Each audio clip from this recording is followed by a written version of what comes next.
নিজেরা খেলতে পারে না, অথচ দলের দুইটা গুরুত্বপূর্ণ রিভিউ নষ্ট করে গেল মোহাম্মদ রেজওয়ান এবং রিশাদ হোসেন।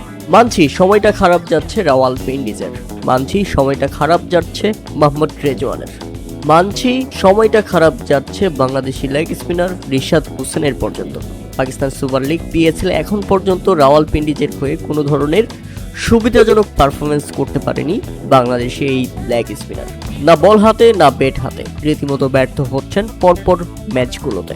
তাদের অধিনায়ক মোহাম্মদ রেজওয়ানই পারফর্ম করতে পারছে না, বাকি ক্রিকেটারদের কি দোষ দিবেন আপনি, যে দলটাকেই ঠিকমতো ম্যানেজ করতে পারছে না নিজের ব্যাটিংকে। ইনিংসের ষষ্ঠ ওভারের দ্বিতীয় বলের ঘটনা ছিল সেটি। মোহাম্মদ রেজওয়ান ব্যর্থ হলে সরাসরি আঙ্গুল উঁচিয়ে দেন বাংলাদেশি আম্পায়ার এসআই সৈকত, আর সৈকতের ডিসিশনটি কোনো ধরনের পাত্তা না দিয়েই রিভিউ নেন মোহাম্মদ রেজওয়ান, এবং পরক্ষণে দেখা যায় বোর্ডে ছিল একেবারে মিডল স্টাম্প, অর্থাৎ বেকুবের মতো রিভিউটা নষ্ট করে ফিরে গেলেন মোহাম্মদ রেজওয়ান। একজন অধিনায়কের কাছ থেকে এমন কাজ প্রত্যাশা করেনি দলটাও হয়তোবা, আর সেই একই ভুল করলেন রিশাদ হোসেন পর্যন্ত বাংলাদেশি আম্পায়ারের বিরুদ্ধে বাংলাদেশি ক্রিকেটারদের রিভিউ।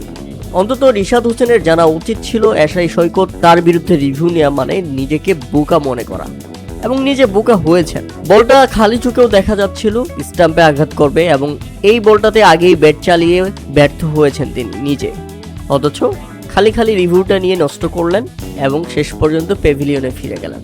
পরপর দুইবার রিভিউতে দুইবারই ব্যর্থ ব্যাটসম্যানরা, রাওয়ালপিন্ডিজের ব্যাটসম্যানরা, আর সেখানে সাকসেস হয়েছে বাংলাদেশি আম্পায়ার এসআই সৈকত।